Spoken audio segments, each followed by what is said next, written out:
Vraiment, je bénis le Seigneur pour l'opportunité qu'il nous donne ce matin d'entendre sa parole. J'écoute les interventions et je me réjouis vraiment. Parce que le Seigneur lui m'a dit, ne vous réjouissez pas de ce que les démons vous sont soumis, mais réjouissez-vous plutôt de ce que vos noms sont inscrits dans le livre de vie. Pourquoi il dit ça? Il dit que beaucoup de rois, beaucoup de prophètes ont désiré voir et entendre ces choses, mais il a été dit que ce n'était pas pour eux. La Bible dit qu'ils ont même sondé les époques, ils ont même sondé les Écritures pour savoir quand est-ce que ces choses arriveraient. Mais on a dit que ce n'est pas pour eux. Ça nous donne vraiment d'apprécier la grâce de Dieu pour nous. Parce que ces choses sont pour nous aujourd'hui. Amen. Le Seigneur veut nous introduire dans ces choses-là. Il veut que nous les vivions. Et nous bénissons son nom ce matin. Je voudrais continuer sur le partage du vendredi. Mais avant, vraiment, j'ai à cœur de faire comme un petit rappel pour ceux qui étaient là et puis permettre à ceux qui n'étaient pas là de pouvoir nous prendre, de pouvoir nous suivre. Parce que je voudrais aller un peu plus loin par rapport au point sur lequel nous étions arrêtés. Je voudrais que nous allions regarder un peu vraiment la transfiguration du Seigneur sur cette montagne-là, ce qui s'est passé. Essayer de comprendre certains éléments. Amen. C'est vraiment un grand mystère. Je voudrais vraiment, c'est ma prière ce matin, que nous puissions atteindre ce point-là ce matin, au nom de Jésus. C'est pour ça que je nous invite tous ensemble à rebondir sur les passages qui sont donnés. C'est l'occasion aussi pour nous de pouvoir suivre le message. C'est l'occasion aussi pour nous de rester éveillés. Et c'est aussi l'occasion pour nous de comprendre des choses. Parce que lorsque nous paraphrasons des versets, des fois, la puissance des mots, la puissance des versets sont atténuées, sont diminuées. Mais quand nous les lisons tel que c'est écrit, la portée est plus grande, la portée est plus profonde. Amen. Rebondissons vraiment sur le passage. Faisons-le ensemble ce matin, au nom de Jésus. Alors, le texte de base, vous le connaissez maintenant, Ézéchiel 37. Nous allons considérer seulement le verset 3 et le verset 4, particulièrement le verset 4. Ézéchiel 37, verset 3, verset 4. Il me dit, fils de l'homme, ces eaux pourront-ils revivre? Je répondis, Seigneur éternel, tu le sais. Il me dit, prophétise sur ces eaux et dis-leur, ossements desséchés, écoutez la parole de l'Éternel. Amen. Il dit, écoutez la parole de l'Éternel. Et ce matin, le Seigneur veut que nous écoutions vraiment sa parole. Amen. Parce que dans sa parole, il y a la vie. Amen. Parce que c'est par sa parole que le Seigneur va former le corps. Amen. Et c'est par sa parole aussi qu'il envoie l'esprit qui donne la vie. Amen. Alors, pourquoi le Seigneur dit écoutez ma parole? Ce qui s'est passé avec Israël quand ils sont sortis de l'Égypte, c'était la même chose que le Seigneur leur a dit quand il est venu les rencontrer sur la montagne de Sinaï, dans Exode 19. Mais nous allons considérer le passage de Jérémie 7, verset 23, qui est le même que Exode 19, verset 5, pour aller voir ce que le Seigneur dit. Parce que quand quelqu'un dit écoute, mais il dit quelque chose. Qu'est-ce qu'il dit dans sa parole? Et c'est ça que nous voulons comprendre.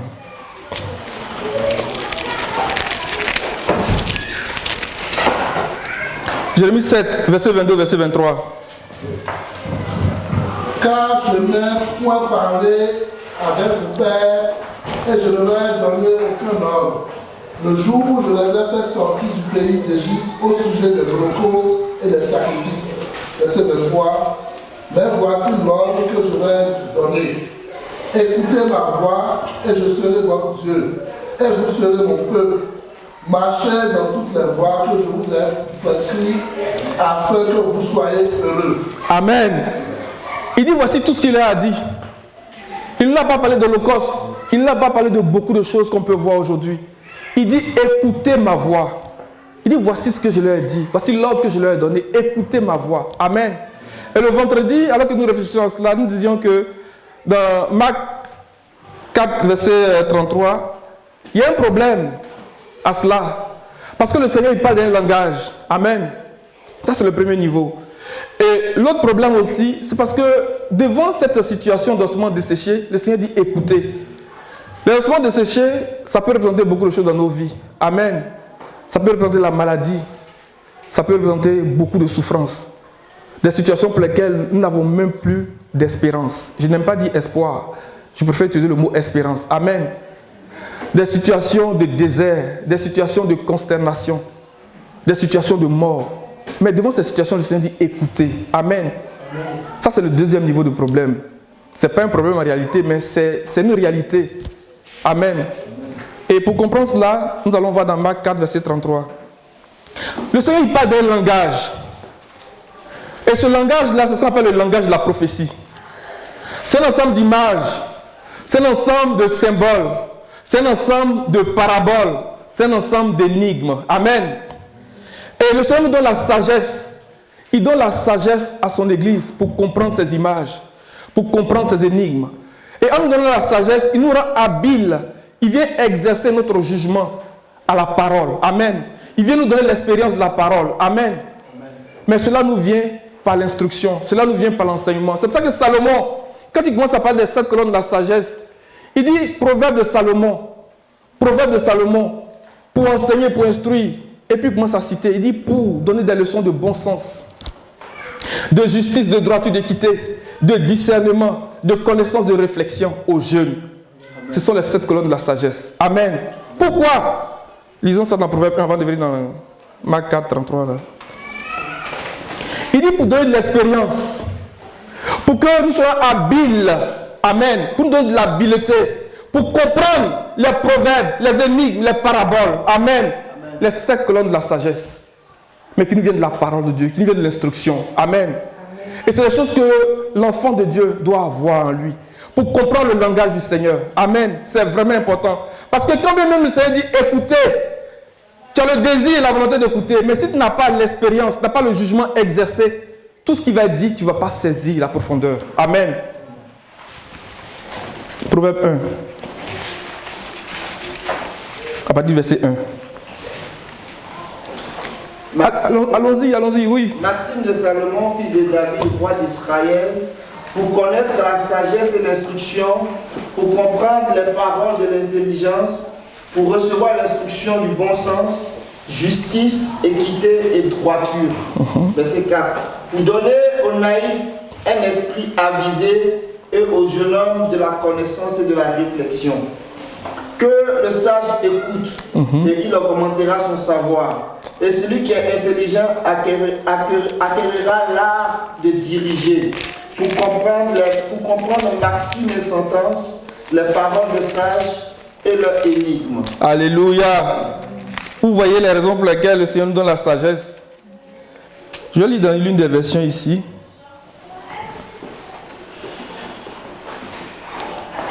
Au verset 6. Au verset 5, que le sage écoute et il augmentera son savoir. Celui qui est intelligent gagnera en habileté. Amen. En habileté. Souvenons-nous de Bethsali et d'Oliab. Le Seigneur a donné son esprit, l'esprit de sagesse et d'intelligence. Il leur a donné de l'habileté. Il leur a donné de l'habileté pour graver, pour broder. Amen. Pour travailler pour faire toutes sortes d'ouvrages. Amen. C'est l'Esprit de Dieu qui fait ce travail. Et celui qui donne de l'habileté dans la parole. La Bible dit que David a dirigé le peuple d'Israël avec un cœur intègre et des mains habiles. C'est la sagesse qui fait ce travail-là. Il dit pour comprendre les proverbes. Le Seigneur il parle en parabole. Il utilise les proverbes. Pour comprendre les proverbes et les paraboles. Alléluia.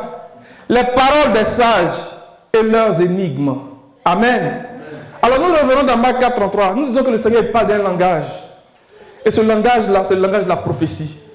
C'est cet ensemble de paraboles, d'énigmes, de proverbes, d'images. Amen. Et le Seigneur veut que nous comprenions ces images-là. Sinon, même si nous avons la volonté d'écouter, nous n'allons rien saisir. Amen. Or, il faut que nous saisissions le message du Seigneur. Amen. Marc 4, 33. C'est pas beaucoup de paraboles de ce genre qui leur annonçaient la parole selon qu'ils étaient capables de l'entendre. Verset 34, regardez bien ce qu'il dit. Il ne leur parlait point sans parabole, mais en particulier, il expliquait tout à ses disciples. Amen. Le Seigneur ne parle pas sans parabole. C'est son langage. Mais en privé, en particulier, il explique tout à ses disciples. Amen. Amen. Il explique tout à ses disciples. Et dans la version Louis II, il dit que dans la mesure où ils étaient capables de l'entendre, Dans la mesure où tu étais capable de l'entendre, il y a une mesure de grâce que le Seigneur nous donne pour comprendre ces images, pour comprendre ces choses. C'est la mesure de la sagesse et de l'intelligence. Amen. Qui nous est donnée par le Saint-Esprit. Amen. Alors, nous allons aller voir l'histoire de Néhémie qu'on lisait ce matin. Pour comprendre cette mesure-là, pour nous donner une idée de comment on fait pour entrer dans cette mesure de grâce. Amen. Dans 1 Corinthiens 2, l'apôtre Paul dit que ce n'est pas avec une supériorité de langage que je vais vous annoncer le témoignage de Jésus-Christ, mais c'est par le Saint-Esprit, afin que votre foi soit fondée non sur la sagesse des hommes, mais sur la puissance de Dieu. Amen. Il dit que ce qui n'est pas monté sur le cœur de l'homme, ce que l'homme n'a pas vu, ce que l'oreille n'a pas entendu, le Seigneur l'a réservé pour ceux qui l'aiment. Amen. Et c'est le Saint-Esprit qui sonde de toutes choses. De la même manière que personne ne connaît les pensées de l'homme qui est en lui, si ce n'est l'homme lui-même. Le Saint-Esprit est capable d'aller sonder les profondeurs de Dieu. Amen. Et c'est lui qui va sonder ces choses-là dans le conseil secret de Dieu et puis il vient nous les révéler. Amen. Pour nous donner la mesure de grâce pour comprendre ces choses. Parce que c'est vraiment important de comprendre ces choses. C'est la clé, c'est le début. Amen. Néhémie 8. Et le Seigneur fait grâce. Dans l'église, il déploie des ministères. Il donne des dons à son église pour comprendre ces choses-là. C'est pour ça que nous devons être attentifs à la parole qui est donnée. Amen.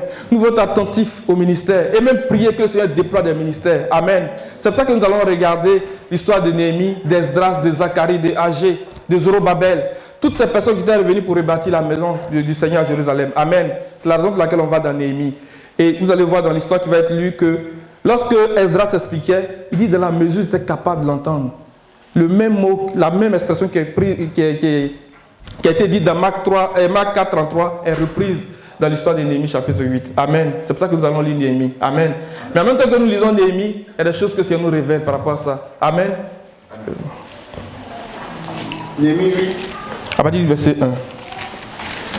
Alors, tout le peuple se rassemblait comme un seul homme sur la place qui est devant la porte des eaux.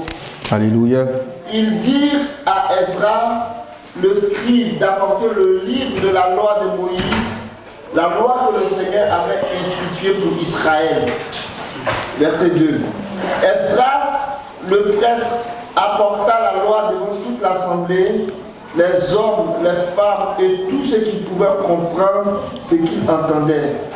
C'était le premier jour du 7e mois. On va s'arrêter là pour l'instant. Il dit, composé d'hommes et de femmes et de tous ceux qui étaient capables de l'entendre. Alléluia. Amen. Et ça se passait à la porte des eaux. La porte des eaux nous parle de la parole du Seigneur. Amen. La porte des eaux nous parle de la loi de Dieu. Amen. Cette loi que le Seigneur a donnée à Moïse, il fallait que cette loi soit expliquée au peuple d'Israël pour qu'ils comprennent cette loi et qu'ils la mettent en pratique. Amen. Et souvenez-vous aussi dans Deutéronome chapitre 1, Moïse lui-même, de l'autre côté du Jourdain, il a pris le temps pour expliquer toute cette loi à Israël. Amen. Deutéronome là, Moïse est en train d'expliquer la loi à Israël, de l'autre côté du Jourdain. Amen. Et c'était vraiment important. Et à la porte des eaux, cet épisode est repris ici. Et il y a Esdras. C'est qui Esdras? La Bible dit qu'il était prêtre et scribe de l'Éternel.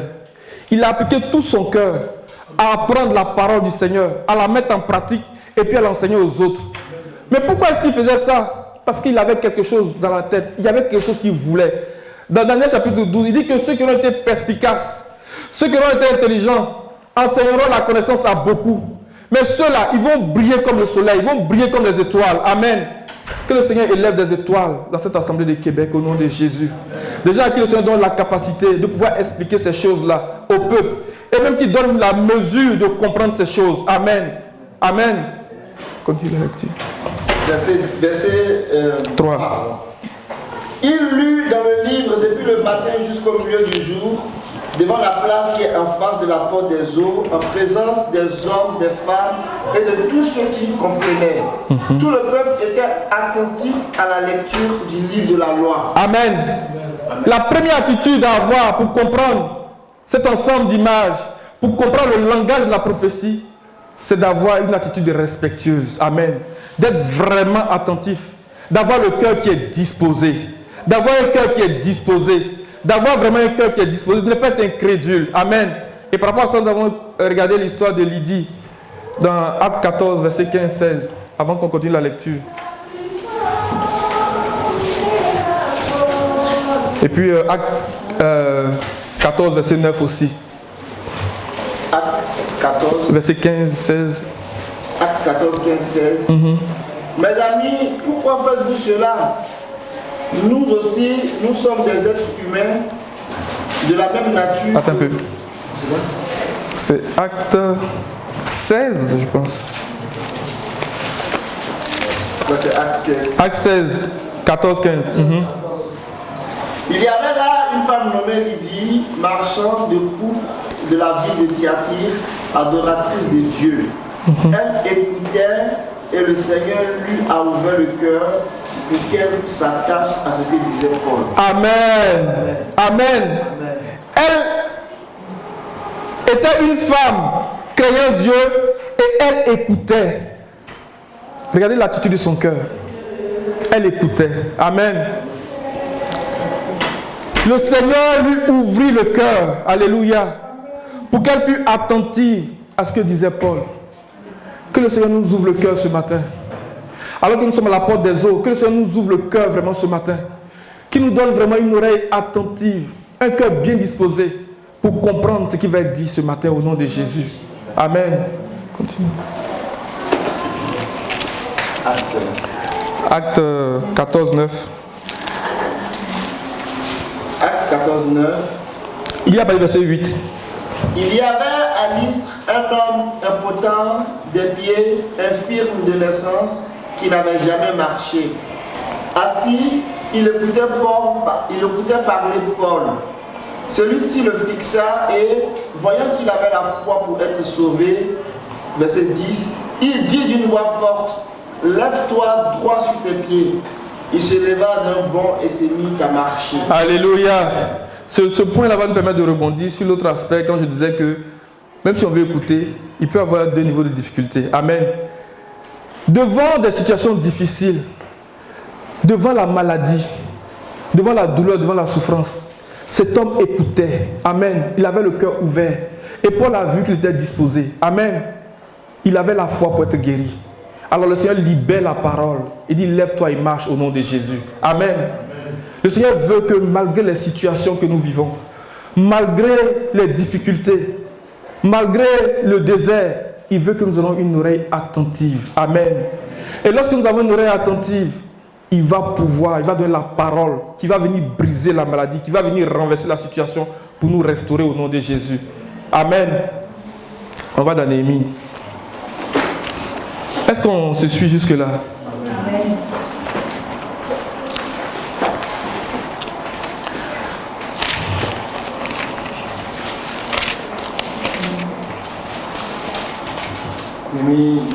À partir du verset 4. Néhémie 8 à partir du verset 4. Esdras, le scribe, était placé sur une estrade de bois dressée à cette occasion. Auprès de lui, à sa droite, se tenaient Matitia, Shema, Anaya, Uri, Ilkia et Maaseza, et à sa gauche, Pédaya, Michaël, Malkia, Ashum, Ashbadaman, Zacharie et Meshulam. Verset 5. Esdras ouvrit le livre à la vue de tout le peuple, car il se trouvait plus haut que tout le peuple. Et lorsqu'il l'eut ouvert, tout le peuple se tint debout. Esdras bénit le Seigneur, le grand Dieu, et tout le peuple répondit en levant le main, qu'il soit ainsi. Amen. Qu'il soit ainsi. Amen. Il s'inclinait et se prosternait devant le Seigneur, face contre terre. Verset 7. Josué, Bani, Chérébia, Yanim, Akoub, Shabataï, Odia, Maaseya, Gelita, Azaria, Yosabat, Anan, Pelaya, et les Lévites faisaient comprendre la loi au peuple, et le peuple restait debout. Alléluia. Amen. Ils expliquaient distinctement la loi du Seigneur au peuple. Alléluia. Amen. Amen. Mais Esdras n'était pas seul. Autour de lui, il y avait des Lévites. La Bible dit que dans Malachie 2, verset 7, c'est à la bouche du sacrificateur, c'est à la bouche du Lévite qu'on trouve la loi de l'Éternel. Amen.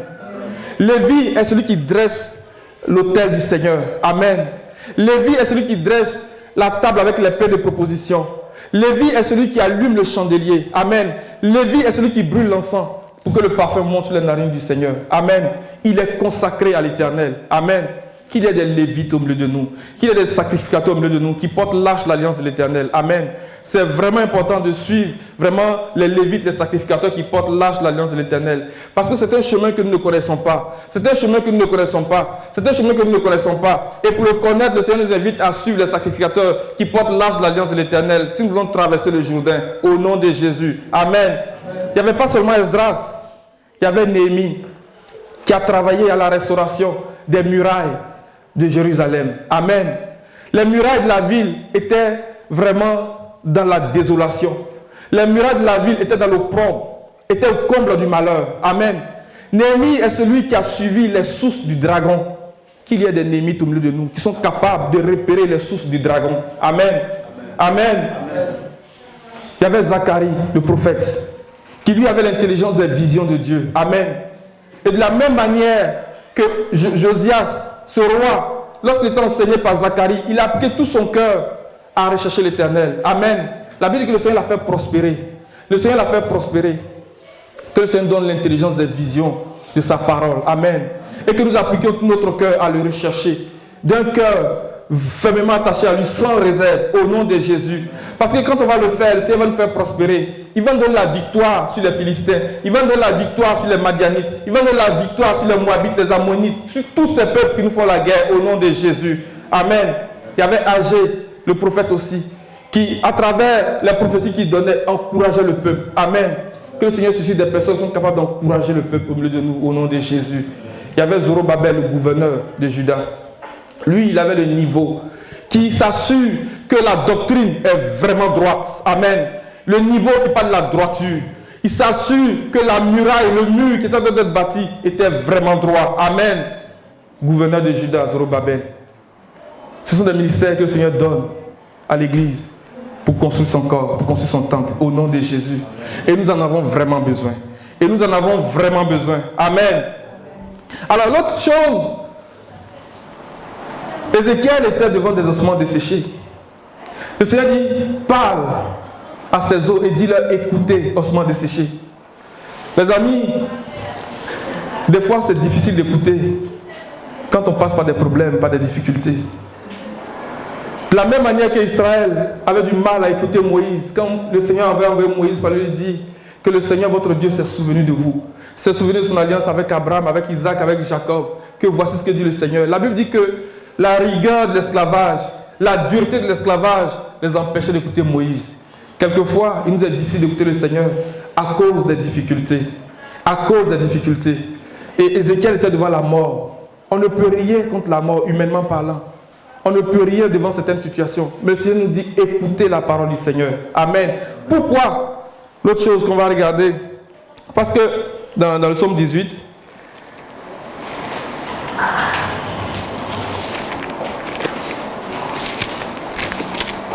Alléluia.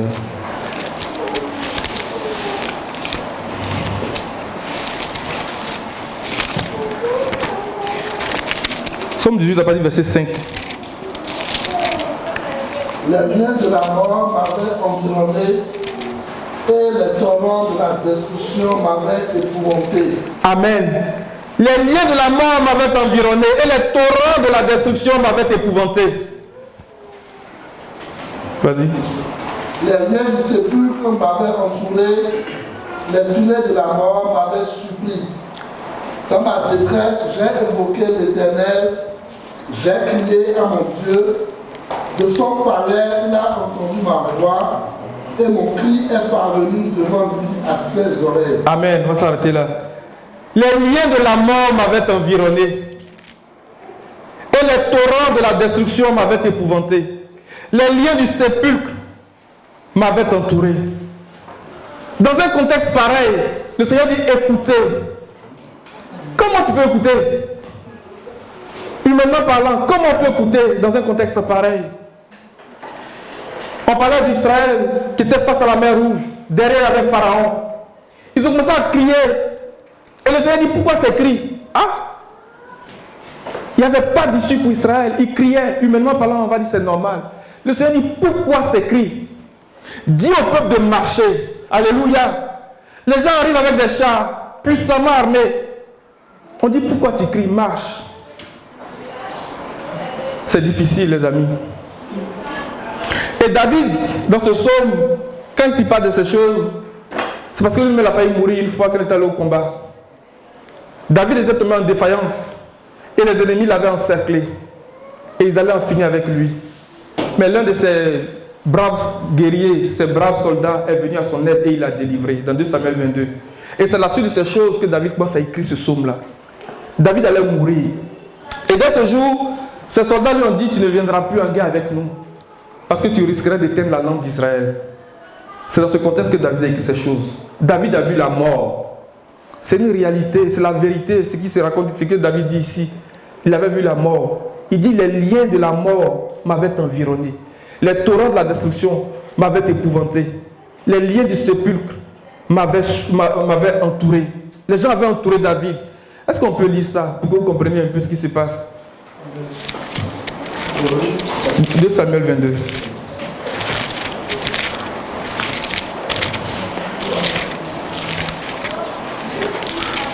J'insiste là-dessus pour interpeller au moins quelqu'un au milieu de nous qui passe par une situation vraiment difficile.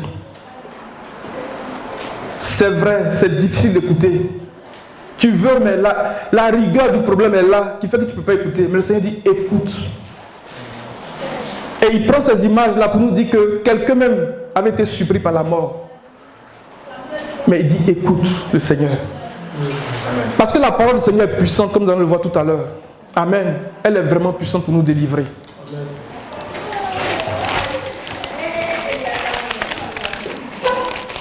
2 Samuel 22, à partir du verset 15. On va lire à partir du verset 15. On va lire un peu rapidement. Les Philistins firent encore la guerre à Israël. David descendit avec ses serviteurs et il combattit les Philistins. David était fatigué. Peut-être que tu es fatigué aujourd'hui. Peut-être que tu veux renoncer. Peut-être que tu n'en peux plus. Et... Bon, les noms sont compliqués. Jishbi Benob, l'un des enfants de Rapha, eut la pensée de tuer David. Il avait une lance du poids de 300 cycles d'airain. Et il était ceint d'une épée neuve. Verset 17. Abishai, fils de Sherija, vint au secours de David et frappa le Philistin et le tua. Alors les gens de David jurèrent en disant, tu ne sortiras plus avec nous pour combattre. 2 Samuel 21, pardon. Excusez. Mais arrêtez-moi quand c'est comme ça. Alléluia. 2 Samuel 21, verset 15. 2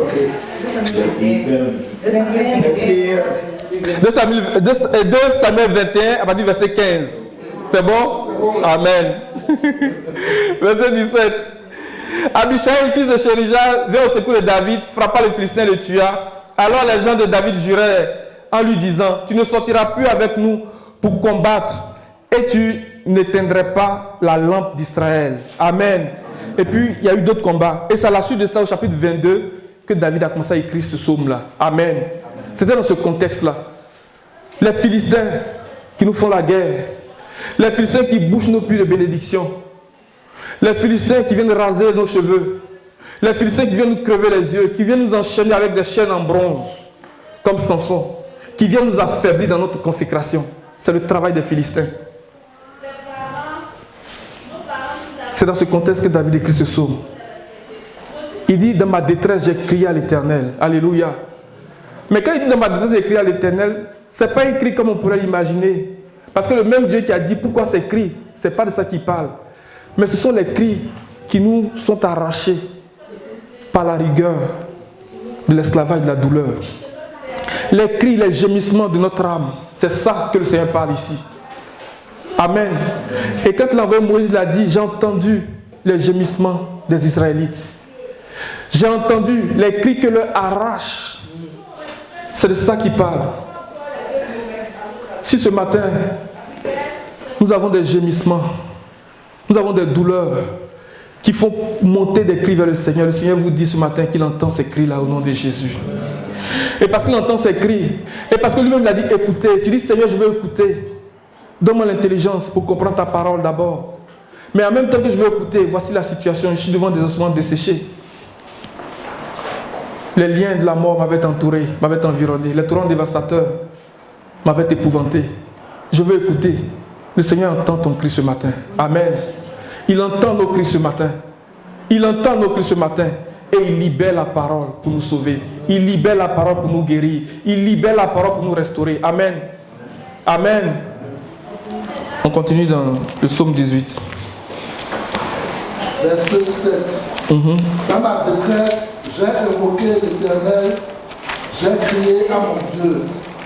De son palais, il a entendu ma voix, et mon cri est parvenu devant lui à ses oreilles. Verset 8. La terre fut ébranlée et trembla, les fondements des montagnes frémirent, et il fut ébranlé parce qu'il était irrité. Il s'élevait de la fumée dans ses narines, et un feu dévorant sortait de sa bouche. Un feu dévorant sortait de sa bouche. La parole du Seigneur est comme un feu dévorant. Amen. Un feu dévorant sortait de sa bouche. Replaçons-nous dans le contexte d'Israël devant la mer Rouge, encerclés par devant eux la mer Rouge et derrière les Égyptiens. Replaçons-nous dans ce contexte et puis comprenons ce qui se passe un peu. Un feu dévorant sortait de sa bouche. Sa parole est comme un feu dévorant. Amen.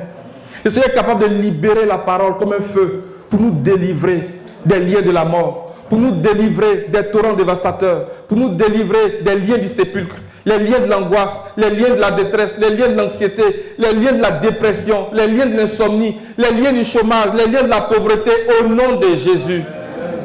Alléluia. Continue mon frère. Verset 10.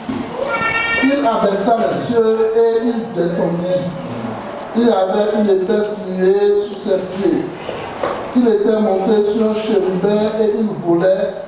Il planait sur les ailes du vent. Il faisait des ténèbres sa retraite, sa tente autour de lui. Il était enveloppé des eaux obscures et de sombres nuages. De la splendeur qui le précédait s'échappait les nuées, l'encens de la grêle et des charbons de feu. Au nom de Jésus. L'Éternel tonna dans les cieux, le Très-Haut fit retentir sa voix avec la grêle et les charbons de feu. Amen. Il lança ses flèches et dispersa mes ennemis. Il multiplia les coups de la foudre et les Alléluia. Le lit des eaux Au nom apparut. de Jésus. Les fondements du monde furent découverts par ta menace, ô Éternel. Alléluia. Par le bruit du souffle de tes narines, il entendit sa main d'en haut, il me saisit, il me retira des grandes eaux. Alléluia. Il me délivra de mon adversaire puissant, de mes ennemis qui étaient plus forts que moi. Alléluia. Il m'avait surpris au jour de ma détresse, mais l'Éternel fut mon appui. Amen. Amen. Voici ce que le Seigneur fait pour nous. Alléluia. Et il fait tout cela pour que nous gardions le calme. Et dans Ésaïe 30, verset 15, il dit que c'est dans le calme et le retour à lui. Quand il dit de garder le calme, ça traduit notre confiance en l'Éternel. C'est ça en fait. Devant cette situation, le Seigneur veut que nous ayons une entière confiance en lui. Amen. Ça traduit notre foi. Le bouclier de la foi. Le Seigneur veut que nous ayons ce bouclier-là. Et quand nous avons ce bouclier-là, nous pouvons garder le calme devant des situations. Et ne pas paniquer. Et le Seigneur va nous conduire à bon port et va nous donner du repos au nom de Jésus. Amen. Alors maintenant que le Seigneur a ouvert nos oreilles, il a ouvert nos yeux, parce qu'Esdras a ouvert le livre à la vue de tout le peuple qui était là. Amen. Le Seigneur a ouvert nos yeux, il a ouvert notre compréhension de sa parole. Et maintenant qu'il nous a délivrés des liens de la mort, des liens du sépulcre, devant ces ossements desséchés, il a donné le corps. Alléluia. Il a envoyé l'esprit pour donner la vie. Il a donné la vie à toutes les situations de nos vies qui étaient mortes au nom de Jésus. Et il dit maintenant écoutez. Mais qu'est-ce qu'il va dire dans écouter? Il dit je suis l'Éternel. C'est tout ce que le Seigneur a dit. Je suis l'Éternel. Je suis l'Éternel. Et de la même manière, quand lorsqu'il a envoyé Moïse l'a dit, je suis apparu à Abraham, à Isaac et à Jacob comme le Dieu Tout-Puissant. Mais je ne suis pas fait connaître dessous mon nom l'Éternel. La parole prophétique nous révèle le nom de l'Éternel qui s'appelle Je suis l'Éternel. Par la parole prophétique se révèle à nous sous son nom, je suis l'Éternel. Le Seigneur dit, je suis l'Éternel. Alléluia. Mais qu'est-ce que ça traduit quand il dit, je suis l'Éternel? La première loi morale de Dieu. Amen. Écoute Israël. Écoute Israël. Le Seigneur est le seul Dieu, est le seul Seigneur. Amen. Je suis le Seigneur, c'est ça qu'il est en train de dire. Mais quelqu'un va dire, mais c'est pour ça que tu veux que j'écoute. Mais qu'est-ce qui est derrière ça? Amen. Jean 17, verset 3. Et puis Marc 12, verset 29. On va d'abord lire Marc 12, verset 29. Et on peut le lire aussi. On va lire Deutéronome 6, du verset 1. On va lire verset 1. Parce que le Seigneur parle de ça aussi dans Deutéronome 6. On va lire les trois passages ensemble. Et maintenant, tu peux prendre Deutéronome 6, on va dire verset 1 pour nous, s'il te plaît. Quelqu'un va prendre Marc 12, verset 29. Et puis, Jean 17, verset 3. C'est ce passage qui va nous expliquer ce qui est derrière le fait que le Seigneur dit, écoute Israël, je suis l'Éternel. Qu'est-ce qui est derrière ça? Et c'est ça que le Seigneur veut nous donner. Amen. Jean 6, verset 1. On va pas dire verset 1. Voici les commandements, les lois et les ordonnances que l'Éternel, votre Dieu, a commandé de vous enseigner, afin que vous les mettiez en pratique dans le pays dont vous allez prendre possession, afin que tu craignes l'Éternel ton Dieu en observant tous les jours de ta vie, toi, ton fils et les fils de ton fils, toutes ces lois et tous ces commandements que je te prescris, et afin que tes jours soient prolongés. Amen. Regardez bien ce qu'il dit, afin que tes jours soient prolongés. Mettez le doigt sur ce que le Seigneur dit ici. Tes jours soient prolongés. Cette même expression est reprise dans Deutéronome 30, verset 20. La prolongation de nos jours. Il parle de la vie éternelle. Mais avant de dire ça, il dit écoutez. Alléluia. Écoutez. Ce qui est derrière, je suis l'Éternel là. C'est ça que le Seigneur est en train de nous dire ici. Amen. Continue, frère. Verset 3. Tu les écouteras donc, Israël, et tu auras soin de les mettre en pratique, afin que tu sois heureux et que vous multipliez beaucoup, comme tu l'as dit l'Éternel, le Dieu de tes pères, en te promettant un pays où coule le lait et le miel. Verset 4. Écoute Israël, l'Éternel ton Dieu est le seul éternel. Tu aimeras l'Éternel ton Dieu de tout ton cœur, de toute ton âme et de toute ta force. Et ces commandements que je te donne aujourd'hui seront dans ton cœur. Tu les inculqueras à tes enfants et tu en parleras quand tu seras dans ta maison, quand tu iras en voyage, quand tu te coucheras et quand tu te lèveras. Tu les liras comme un signe sur tes mains et ils seront comme des frontaux entre tes yeux. Alléluia. Tu les écriras sur les poteaux de ta maison et sur tes portes. Amen. Amen. Verset 4. Écoute Israël, l'Éternel, notre Dieu, est le seul Dieu. C'est ça que le Seigneur veut que nous retenions. Il dit il est le seul Dieu. Et qu'est-ce que ça traduit? On va lire Jean 17, verset 3. Le Seigneur veut nous amener à le connaître. Parce que la connaissance de Dieu, c'est la vie éternelle. C'est notre prolongation de jours. C'est la longueur de nos jours. C'est la longueur de nos jours. C'est la vie éternelle. Alléluia. Jean 17, verset 3. Or, la vie éternelle, c'est qu'ils te connaissent, toi, le seul vrai Dieu, et celui que tu as envoyé, Jésus-Christ. C'est qu'ils te connaissent, toi, le seul. Écoute Israël, l'Éternel, notre Dieu, est le seul éternel. Alléluia. La connaissance du seul vrai Dieu est la vie éternelle. C'est la vie éternelle. Le Seigneur veut nous donner la vie éternelle. Il veut nous donner la vie éternelle. Il veut nous donner la vie éternelle. Je regarde les visages et puis j'ai l'impression que vous ne comprenez pas ce qui se passe là. Le Seigneur veut nous donner la vie éternelle. Quand il dit écoute Israël, le Seigneur notre Dieu est le seul Dieu, il parle de la vie éternelle. Les amis, l'apôtre Paul dit que si c'est pour cette vie seulement là que nous venons ici tout le temps là, c'est que nous sommes les hommes les plus malheureux de la terre. Amen. Mais c'est à cause de l'espérance de la résurrection des morts que nous sommes là, que nous nous retrouvons. Amen. Il veut de la vie éternelle. Mais il parle de connaissance. Comment est-ce que nous arrivons à connaître le Seigneur, le seul vrai Dieu? Comment est-ce que nous arrivons à connaître le Seigneur? Amen. Et c'est ce que Paul, il dit dans sa prière. Il dit, je prie pour vous. J'ai entendu parler de votre foi, de votre amour. Mais je prie pour vous. Je prie pour vous. Et c'est ça qu'on va aller regarder. Amen. Éphésiens 1, on va lire verset 15. On va lire dans 2 versions au moins pour faire ressortir un aspect que le Seigneur m'avait montré quand je lisais ça. Dans la version Lu second, il dit un esprit. C'est pas ça. C'est pas ça. Mais dans la version français courant, il le dit bien. Amen. Éphésiens 1, verset 15 au verset 17. Pour toutes ces raisons, moi aussi, après avoir entendu parler de votre foi au Seigneur Jésus et de votre amour pour tous ceux qui appartiennent à Dieu, je ne cesse de dire ma reconnaissance à Dieu à votre sujet quand je fais mention de vous dans les prières. Je demande que le Dieu de notre Seigneur Jésus-Christ, le Père qui possède la gloire, vous donne par son esprit sagesse et révélation. Alléluia. Pour que vous le connaissiez. Lis le verset 18. Qu'il illumine ainsi votre intelligence afin que vous compreniez en quoi consiste l'espérance à laquelle vous avez été appelés. Quelle est la glorieuse richesse et l'héritage que Dieu vous fait partager à tous ceux qui lui appartiennent. Amen. Dans cette version, c'est vraiment la bonne traduction. Son esprit. Amen. Son esprit de sagesse et de révélation. On va lire second pour faire ressortir l'autre aspect. Et c'est en cela que lorsque nous avons l'esprit de la prophétie, nous sommes capables de reconnaître certaines choses. Dans Luc 17, verset 33, quand les pharisiens, les disciples demandent mais où cela se passera-t-il? Le Seigneur répond à la question et puis dit là où sera le corps, là où vont s'assembler les aigles. L'aigle là, il ne mange pas la viande morte. C'est pas bien dit. Mais c'est l'esprit de la prophétie qui peut nous révéler ces choses-là.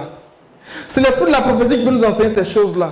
Même si nous n'avons pas la traduction en hébreu, les versions originales, mais l'esprit de la prophétie va venir donner la bonne traduction. Il va venir corriger ce qui n'est pas bien dit. Amen. Parce que ça, ce sont des versions qui sont traduites. Ce n'est pas bien dit. Amen. Dans la version Lu second ici, il dit, verset 17, afin que Dieu, notre Seigneur Jésus-Christ, le Père de gloire, vous donne un esprit. Un esprit. Ce n'est pas bien dit. Pourquoi? Regardons Ésaïe 11, verset 2. C'est l'esprit de Dieu. Amen. On ne peut pas dire un esprit. Non. C'est l'esprit de Dieu. Parce qu'il y a une sagesse aussi selon ce monde-là. Amen. Il y a une sagesse de ce monde. Les Grecs, ils recherchent la sagesse. Mais c'est un esprit de sagesse selon le monde qu'ils ont. Mais nous, ça vient du Seigneur lui-même. C'est pour ça que Ésaïe dit, l'esprit du Seigneur est sur lui. Et puis il commence à citer, esprit de sagesse et d'intelligence. Esprit de connaissance et de force. Esprit de connaissance et de force, c'est ça? Et de force, esprit de connaissance et de crainte de l'Éternel. Alléluia. L'esprit du Seigneur. Donc dans la version façon courante, il dit son esprit de sagesse et de révélation. Amen. Et c'est la mesure de l'esprit que le Seigneur nous donne pour être capable de comprendre les énigmes, comprendre les paraboles, les proverbes, les images. Amen. C'est cette mesure de l'esprit qui veut nous donner ce matin. Amen. Dans la mesure où vous êtes capable de l'entendre, la mesure qui donne la compréhension. Amen. Ésaïe 11, verset 2. L'esprit de l'Éternel reposera sur lui. Esprit de sagesse et d'intelligence, esprit de conseil et de force, esprit de connaissance et de crainte de l'Éternel. Amen. Mais dans Éphésiens, il dit esprit de sagesse et de révélation. Mais pourquoi il utilise le mot révélation? C'est pour ça que nous allons lire le psaume 119, verset 130. Et puis le psaume 19, à partir du verset 8. La révélation nous donne le discernement, nous donne l'intelligence. Alléluia. La révélation nous donne l'intelligence. La révélation nous donne du discernement, nous donne de la réflexion, nous donne de la connaissance, comme on l'a lu dans Proverbe 1. Amen. La révélation est claire. Amen. En privé, il expliquait tout à ses disciples. Il révélait tout à ses disciples. Amen. Il révélait tout à ses disciples. Mais pourquoi la révélation? Parce que la révélation donne la lumière. C'est pour ça que le verset 18 commence à parler illumine. Quand on parle d'illuminer, on parle de lumière. Et on va comprendre par la suite. Allons-y. Psaume 119, verset 130. Quelqu'un a français courant aussi? Vas-y. La révélation de tes paroles est claire. Elle donne de l'intelligence au saint. J'ouvre là. C'est bon. L'intelligence au simple, là, il parle du discernement. Je lis dans la version seconde 21, mais quelqu'un a français courant?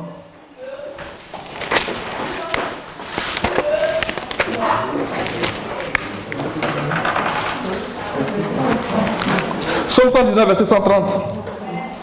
Découvrir ta parole apporte la lumière. Alléluia. Découvrir ta parole apporte la lumière. Elle donne du discernement aux simples. Alléluia. La révélation de tes paroles est claire. Elle donne de l'intelligence. Dans ma version, il dit intelligence. C'est pour ça qu'Éphésiens, qui dit esprit de sagesse et de révélation, en fait, c'est esprit de sagesse et d'intelligence. Le psaume 119 dans la version seconde 21 ici, il le dit. Je relis. La révélation de tes paroles est claire. Elle donne de l'intelligence. Elle donne de l'intelligence. Alléluia. Elle donne de l'intelligence.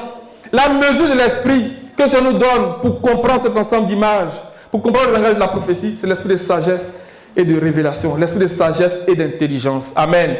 Le psaume 19. Mais pourquoi il nous est nécessaire d'avoir la révélation? Évidemment, c'est pour la lumière. Mais pourquoi la lumière? C'est pour nous donner de marcher d'une manière digne de lui.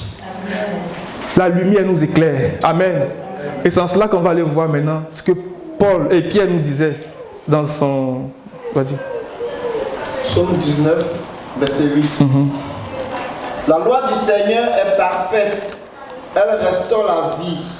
Le témoignage du Seigneur est sûr. Il rend sage le naïf. Amen. Amen. Amen. Alors, maintenant que le Seigneur nous révèle sa parole pour nous donner la lumière, mais qu'est-ce qui va se passer? Qu'est-ce qui va se passer? On va revenir sur la lumière. Mais je veux que nous considérons l'exemple de l'apôtre Pierre quand il était sur la montagne. Parce que nous, on parle de résurrection. Et il rapporte un épisode qu'il a vécu avec le Seigneur sur la montagne de transfiguration. On pourrait dire beaucoup de choses. Mais je vais vraiment rester sur le verset 17 et 18 de 2 Pierre 1. Mais je vais lire à partir du verset 16. Ce n'est pas en effet en suivant des fables habilement conçues que nous avons fait connaître la puissance et l'avènement de notre Seigneur Jésus-Christ. La parole prophétique nous fait connaître la puissance et l'avènement de notre Seigneur Jésus-Christ. Dans le psaume 47, il est dit que le Seigneur s'avance au son de la parole prophétique, au son de la trompette. Amen. Nous attendons le Seigneur aujourd'hui, comme beaucoup d'ailleurs. Mais si nous n'avons pas le bon message, nous n'allons pas nous préparer comme il faut pour la rencontre de l'époux.